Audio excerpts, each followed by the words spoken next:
Баршаңызға сәлем достар, сіздермен бірге Ақмарал. Менің каналыма қош келдіңіздер. Бүгін сіздермен бірге тәтті, әрі оңай, тез дайындалатын шоколадты сэндвич дайындайтын боламыз. Әрі қарай менімен бірге болыңыздар.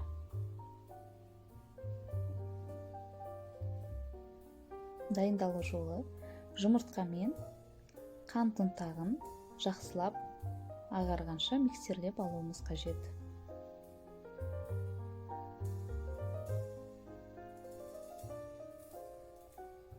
Бізде аппақ масса шығуы керек.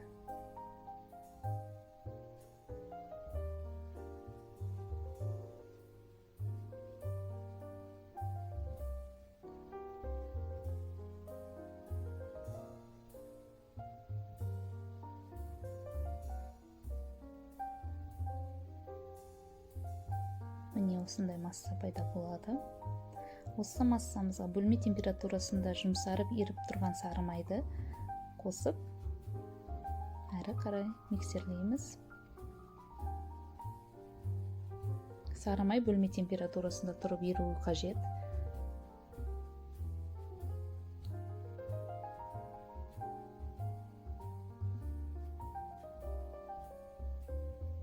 Жақсылап біріккенше миксерлейміз.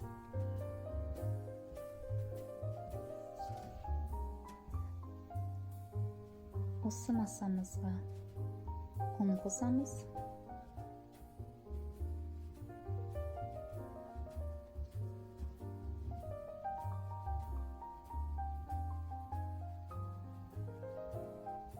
Тұз, разрыхлитель және какао.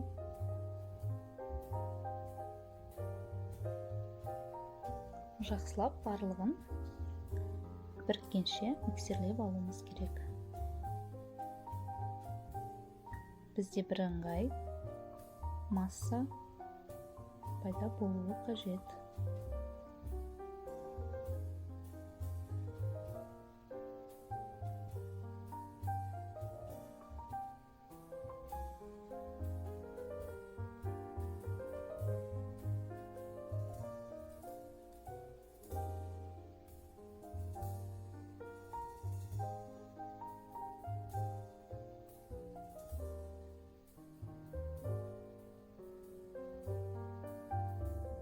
Міне бізде осындай қою,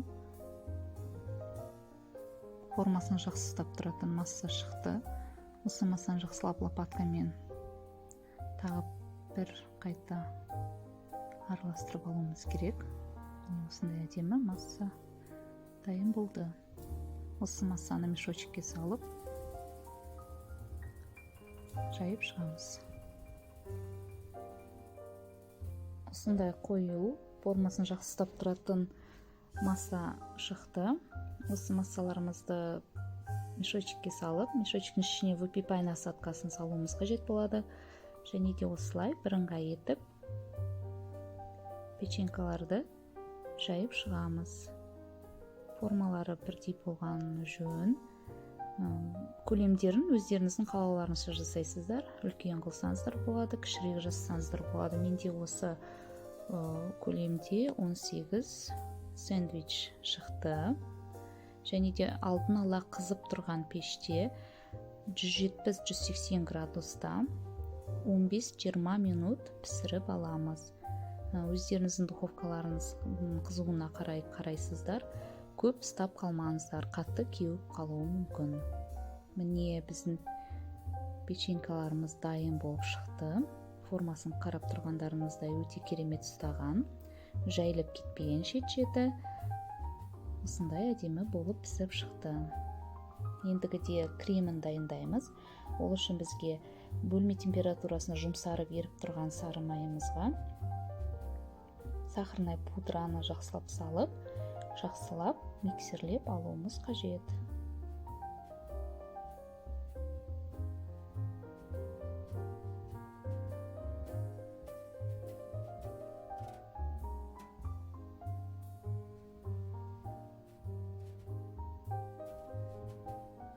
Бізде бірыңғай үлпілдек масса шығуы керек. Осылай жақсылап миксерлеп аламыз. ендігіде творожный сыр саламыз. Творожный сырды кез келген қолдануға болады. Мендегі творожный сыр міне осындай үйлі деген. Енді осыны жақсылап біріккенше миксерлеп алуымыз керек.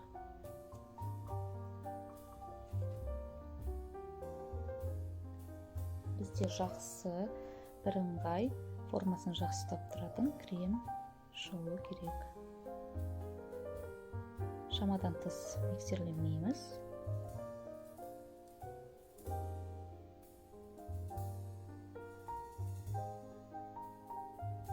Шешетін лопаткамен түсіріп алып отырамыз.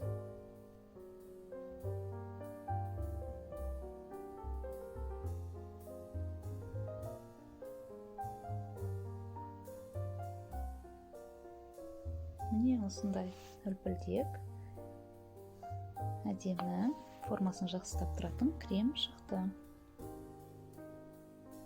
Қолмен жақсылап араластырып аламыз. Бірыңғай етіп.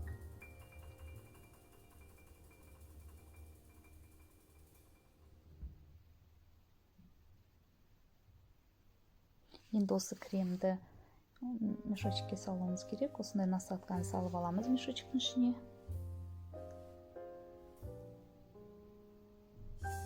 Әр печенькаларын өз параларын тауып, осылай жайғастырып шығамыз.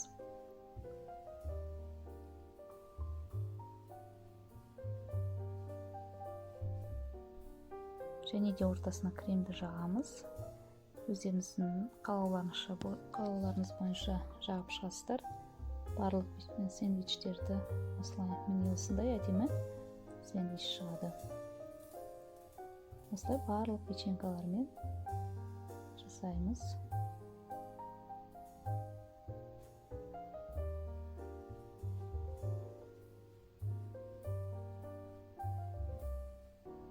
Дайын печенькаларды холодильникке шамалы уақытқа сала тұрамыз. Себебі біріншіде қатты сияқты болып көрінеді. Содан соң кремдер ортасындағы крем сіңіп жұмсарады.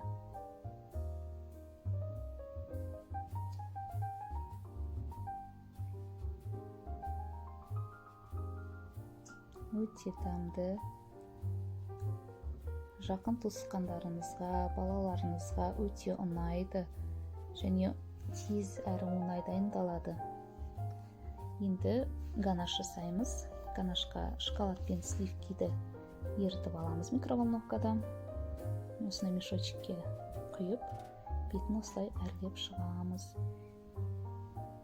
Қандай шоколад ұнаса, сондай шоколадпен әрлеп шығуға болады кез келген. Ақ шоколад болсын, темный, горький шоколад болса да жарай береді. Мендегі молочный шоколад. Бетіне посыпка сепсеңіздер болады. Өздеріңіз қалауларыңыз бойынша әдемілейсіздер. Міне тәтті әрі оңай дайындалатын сэндвичтеріміз дайын. Сіздер де міндетті түрде жасап көріңіздер. Балаларыңызды, туған туысқандарыңызды қуанта беріңіздер осы тәттімен. Сіздерге ұнайды деген үміттемін. Егер де менің видеом сіздерге ұнап жатса, лайк басып, комментарий жазып кетіңіздер. Міне дайын болды.